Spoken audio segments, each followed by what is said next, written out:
In 2010, Amnesia: The Dark Descent set the horror gaming world on fire. Universal praise and widespread coverage skyrocketed the genre in ways that only AAA games had done up until that point. Fast forward to 2013, and once again the horror genre is in a bad shape.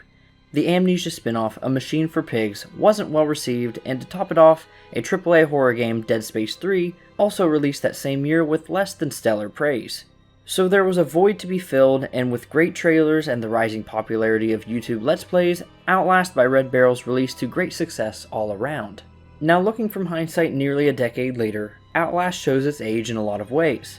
Whether that be visually or a gameplay objective, there are things that can be criticized in its design. However, after the last almost 9 years, it's become abundantly clear that Outlast did something special that very few games have been able to replicate since. The ratcheting up of scares and intensity with little to no pauses really does add to the game's tension as you fight, or rather run, for survival, and that's something that's very important to note. If you've never played this game, it is not one where you have guns with limited ammo. It's not a survival horror game necessarily. It is a hide and seek type horror with a heavy emphasis on chase sequences. To get the need to knows out of the way, Outlast has a base price of $20, but of course being an older game, it usually gets discounted quite a lot. Now of course it's available on Xbox One, PS4, PC, as well as most recently the Nintendo Switch. All of these usually see pretty heavy discounts after quite a while. But let's say you're looking at it for $20, and for $20 you're going to get about 4 to 8 hours of playtime. And the reason I give such a wide range is because everyone plays horror games differently. There are collectibles in the game which will pad out your playtime if you're being thorough and looking around, or if you're super scared running through every environment, you're going to be much faster. Now of course my final disclaimer is that there won't be heavy spoilers in this video. I won't go into too much detail while talking about anything, and all the gameplay shown throughout this video will be from about the first hour or so, if not a little bit sooner on. Now, as I previously stated, the visuals are clearly dated from a 2013 indie studio horror game. What I haven't gotten to mention yet is that the game presents itself very, very well. So while textures and character models lack as much detail as you'd like to expect from a modern game releasing today, there's very clever use of a film grain to mask a lot of what's going on, so the sharper edges or not so smooth characters really don't show as badly unless you get really up close, which unfortunately the game does tend to do on its own from time to time. And while the film grain is a very good implementation, one that's not so good on the inverse is the use of motion blur, something that all but destroys character models in, say, a grapple with the main character. It reduces them to almost a 2D image in a way, and it just doesn't look good, though at times it feels necessary for when in the first person view to have that motion blur. All the same, I recommend turning it off. Now the camera, however, most known for shooting some of my favorite videos on the internet, acts as your only defense against evil in Outlast. With the default record used only to capture notes of messed up things that Miles sees, and with the night vision mode to see in the dark, everything has a green hue to it, but both of these modes together really does make it seem like you have a crutch to lean on with the camera. With that, you'll be looking for your only resource, batteries, and if this was a Kojima game, they would most definitely be Duracell batteries, but it's not, they're just some name brand shit.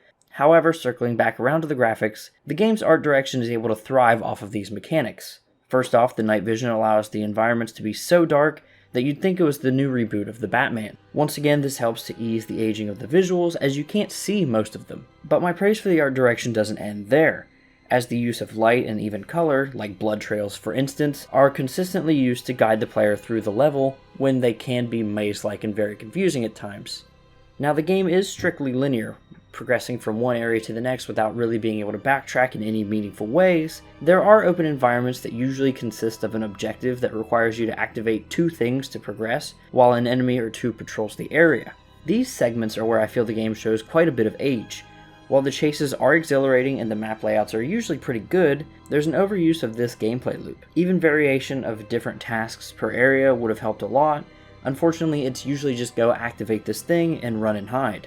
The other bit of age that's blatantly clear as you're sneaking around these enemies in these areas is that while they're on a strict path that they're following for their patrol, of course until they spot the player, they look very mechanical and they don't look fluid whatsoever, something that is fixed quite a bit in later entries. But talking about the enemies and the creepy environments they inhabit, now's as good a time as any to talk about the scare factor of Outlast.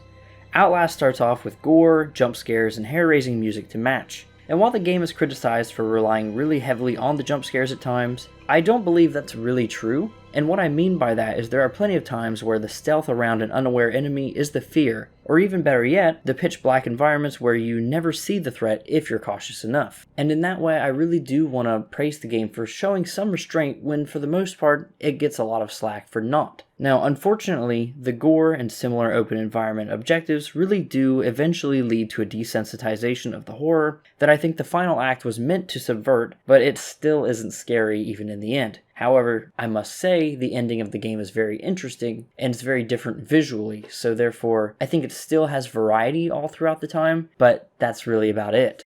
Now, of course, it can't be overstated just how dreadful Outlast can be. You can't fight back, and the claustrophobic halls of Mount Massive Asylum provide little relief. Jump scares can come in moments of complete calm silence, or as the topping off to a super intense chase sequence.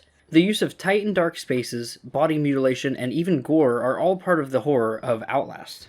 Add in some religious undertones for good measure, and you've got yourself a damn good atmosphere that's just as enthralling as it is spooky.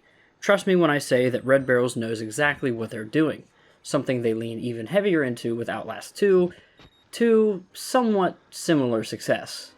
Another important part of Outlast is the audio. And while I've been fair but critical of the other aspects of the game so far, I truly believe the sound design is some of the best in horror games, especially for the era that it came out in.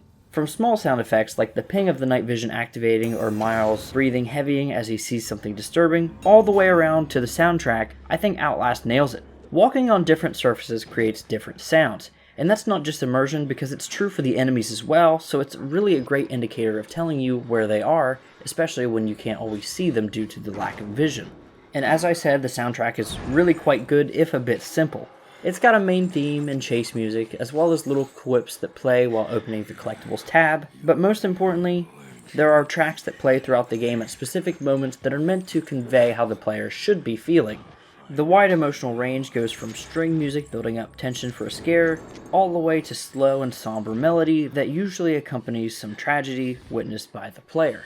Now, the voice acting is something that comes and goes a lot in the game, as most of it's grunting, but all of the voice performances that are there have a bare minimum of at least decent quality, with my personal favorite being Traeger. And that's something else that I'd like to give the game praise for before I touch on the story, is that the characters are all memorable. The priest that strings you along, the naked brothers that want to eat you, and even an oversized patient who believes they are following security procedure by tearing your head off of your body. And that's just the thing, they're all very interesting, they're all very unique, and they all hold their own different themes to go along with. And the best part is, I haven't even mentioned all of them. But as I said, the story must be touched on. The biggest praise I can give the story is that the motivations escalate in reasonable ways. You play as Miles, an investigative journalist who, after an anonymous tip from someone within the evil Murkoff Corporation, goes to investigate the facility at Mount Massive Asylum. Entering the abandoned mental hospital, immediately the horror is revealed, of course, and so the new mission becomes very quickly to escape, while extenuating circumstances continue to prevent that throughout the duration of the game. But along the way, objectives, including the final segment of the game, all feel really reasonable for what Miles has been through up until whatever point of the game he has been in, and what he has experienced. The story is delivered in 3 ways. The first, of course, being visually with no cutscenes, but rather experiencing things in the game and interpreting them for yourself as the player. The second, as long as you were recording with your camera during these moments, Miles will usually have something to say about these events as well, and jot his thoughts down on a notepad. Finally, there are the confidential documents you can find in the world that provide more context into the characters you meet, and even what they have endured in this hellish facility. Now, Miles is a silent protagonist, and the lack of his speaking or responses to anything that happens actually works quite well due to these notes. Now, there is a point in the game later on where it wouldn't make sense for Miles to really want to use his hands as much, or even want to slow down, and it comes off a bit nonsensical, but you could also justify that this is because he's wanting to kind of blow the lid on the Murkoff Corporation and shut them down in the public eye, so as much documentation as possible would be the best way to go. Ultimately, the main point of the story is to survive and experience the horrors of the Mount Massive Asylum. With that being said, I feel like plenty of time is spent on each of the main antagonists of the game, and I think each of these survival scenarios work quite well into a coherent story narrative that ends in something that is a bit story heavy towards the end, but that story presentation being backloaded is really well subverted by the collectibles you find in the game that really do lay the groundwork well for what's about to happen. And something that upon this most recent playthrough, where I told myself I would be trying to find as many documents and notes as I could, I actually was really well informed into the story, more than I ever had been before, going just along for the scares. But that's everything in depth I wanted to say about Outlast in 2022. To summarize, Outlast is a game that ages gracefully at times, with clever visuals and sound design, but also it shows its age with textures and animation rigs just as much. The lack of variety in the final chapters is saved only by the game's 4 to 8 hour runtime, as well as interesting story payoffs. Ultimately, Outlast presents itself really well, and while it came at a low point for horror back in 2013, it's clear why this game has spawned a franchise of its own with a DLC for this game, as well as a sequel, and even the highly anticipated multiplayer prequel, The Outlast Trials, releasing some point this year. Stay tuned for reviews of all these games this year in preparation for The Outlast Trials, which I will be playing and reviewing for the channel as well. And if you're interested to learn more about the Outlast Trials, I already have videos breaking down everything you need to know about it on the channel already. But I thank you so much for watching this video. If there's anything you'd like to add down in the comments, or any way that I can improve this format of video going forward, please let me know. A heavier emphasis on the history of the game, or even more in-depth into the gameplay concepts, would work just as well. But either way, I just need to know what people think, so let me know down below. Thank you so much for watching this video. I am fallinghurts, and yeah, subscribe. Bye.